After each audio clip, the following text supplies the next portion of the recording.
Good evening everyone. If you don't know, you should know. My name is Rameez and I am a filmmaker and a film critic, and Rick and Morty Season 3 is gonna be out soon, I believe it. So let's talk about Rick and Morty Season 2.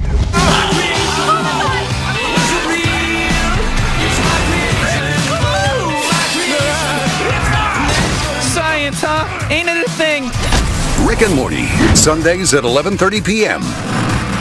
Rick and Morty is the type of show you just can't get enough of. It has the heart of King of the Hill, the comedy that fits the meme-infested world we live in, and characters which are far more exaggerated than anyone you would see on The Simpsons. Season 2 begins right when Season 1 ended, with time being frozen, and it goes on to deliver one of the zaniest episodes in the show series, and that's saying something. Where Summer and Morty are involved in fracturing time into planes and planes of different time dimensions, and a time cop shows up whose head is a testicle. Now there's a misconception that this show is written by lazy stoners. Now I don't know if that's true, but I have heard that the main creator of the show is pretty lazy and procrastinates a lot. Not sure about the stoner stuff, but it wouldn't be a far-fetched claim. But if it were true, I would have to say that these are artistic stoners who write this show. And the writers of this show are pretty well aware of the history of cinema. In the very first episode, there's some great foreshadowing which I don't think the average audience would know. In the background of their house, as soon as they enter, is a frame, a picture of the galloping horse, which is the first instance of the motion picture taken by Edward Maybridge. It's 24 or 25 frames of a horse galloping. It fits in perfectly well, and it works as a brilliant foreshadowing to this. I also enjoyed how much more focused this Season 1, whereas Season 1 was a bit episodic. Lots of emphasis was put on Rick's shady past with the government, and that jerk-off Jerry had more screen time.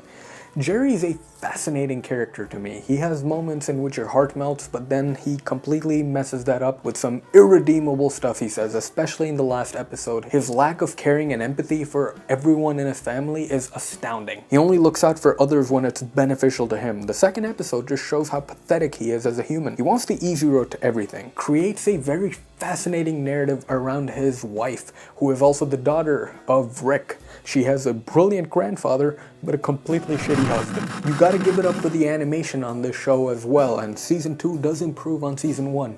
Images are more clean, fast-moving, and cinematic. This season can be compared to a lot of action films of today, especially the episode with the fart cloud. And a lot of rules of cinema go straight out of the window in this TV show. If you saw that video essay by that great channel, Now You See It, where he talks about shapes in movies, and how shapes can contort our thinking towards certain characters. He mentioned that characters who require more sympathy are mostly oval in shape, and characters who are evil, such as Mr. Burns, will have a pointy element in their face. Look at Mr. Burns, pointy nose. That goes out of the window completely over here when the fart cloud happens to be one of the bad guys in this TV show. The show is known for its existential themes, and that continues in Season 2, continuously telling us that we don't matter, but in a hilarious and thoughtful way. One of them being Rick using a universe as his car battery, and he has to enter that universe to meet another scientist who has done the exact same thing. Voiced by Stephen Colbert, named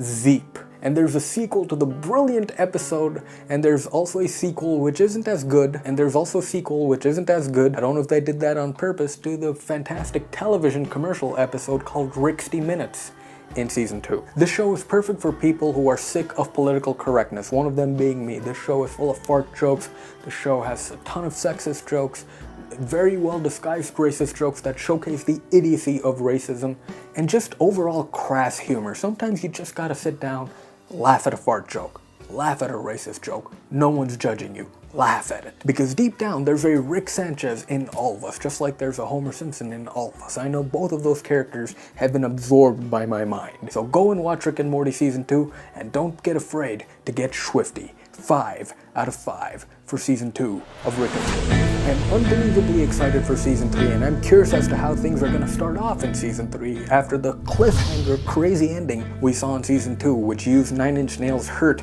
as its ending theme song. Just heartbreaking. This series has the potential to go down as a perfect series. Not one of the 21 episodes has bored me, like for a single second.